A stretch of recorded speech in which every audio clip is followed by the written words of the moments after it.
Hello, everyone. Welcome back to the show.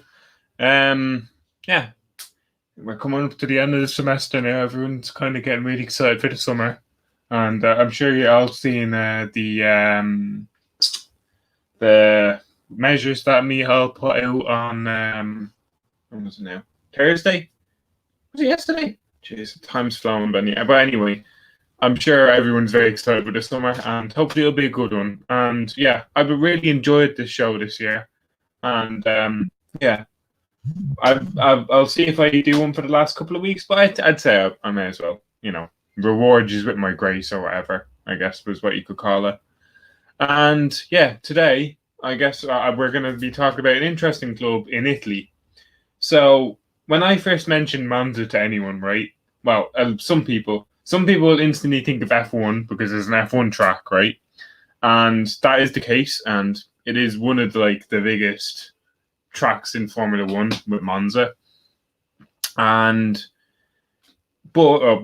I guess what I'm trying to say is that there's a new Silvio Berlusconi, who you will all remember, or some of you will remember, is the former owner of AC Milan, is trying to change that, and he's basically invested a lot of money into AC Monza, the local club, who last season were in Serie C, and then he spent a load of money, and now they're in Serie B, and they've got the likes of Kevin Prince Boateng, Mario Balotelli, and it seems like he's kind of invested in this little play project, Berlusconi. So I just wanted to kind of just go into it and show you what he's doing. So as we all know, Berlusconi has won 5 Champions League. He hasn't won them. He's been responsible for 5 Champions Leagues and 8 Serie A championships as owner of Milan between 1986 and 2017, and also his associate Galani, his former chief executive, has already has joined them at Monza, and they've been very successful, as I've mentioned already, and they've brought them from Serie C, where they were for 19 years, all the way up to Serie B, and obviously aiming to get promoted. And they got promoted because of the COVID outbreak last year, and the way they sorted out the points meant that that Monza got automatic promotion. And just in case you didn't know, Berlusconi was also elected Prime Minister of Italy in 1994, and he was elected for a further 2 terms, meaning 8 years. But in August 2013, he was convicted of tax fraud and sentenced to 4 years in prison. But because of his age, I'll just look up his age quickly. Berlusconi, forgive me now, but he's an elder statesman, to say the least. So yeah, he was born in 1936. So you can do the maths. I'll just do it here. Nothing better than doing maths. 1936. He is 85 years old. So as you can see, there's not really much point in sticking him in prison. So what he did instead was he did 4 years of community service. And yeah, essentially, he bought Monza for approximately €3 million through his family holding company, Fininvest. And they've already benefited from approximately €10 million worth of investment, which has been mainly in facilities and restoration, which obviously is good for the long standing of the club because, players will come and go, but it's the facilities that remain there in the long term.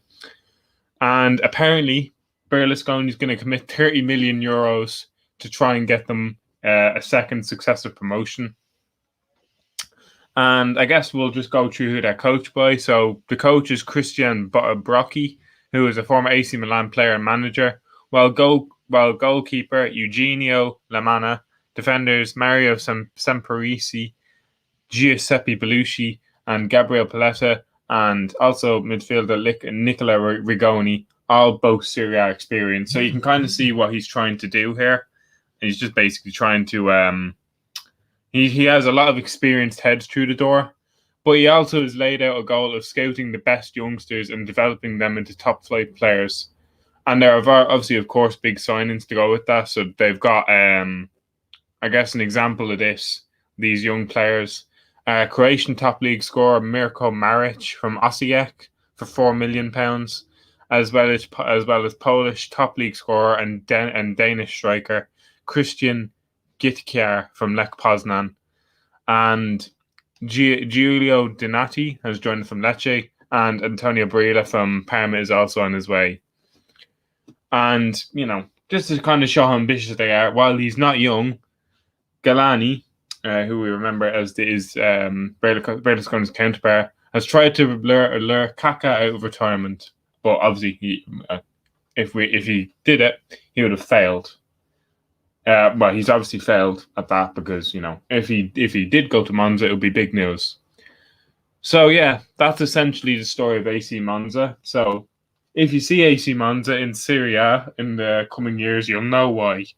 So, you'll know because it's being basically fueled by Berlusconi, who's trying to almost